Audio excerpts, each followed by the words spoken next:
ছেলেপেলে আছে দেখবেন আমাদের বাংলাদেশে, গাল হচ্ছে টপ্পা টপ্পা গাল, ভুড়ি হচ্ছে লম্বা ভুড়ি, রমজান মাসে রোজা রাখতে চায় না।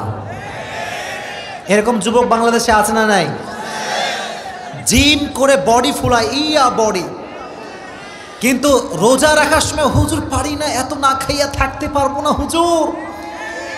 ওরে বাটপার, তুমি বডি বানাও, জিম করো, আর রোজা রাখতে পারো না, তোমার মতো কাপুরুষের সন্তান আর কেউ হতে পারে না।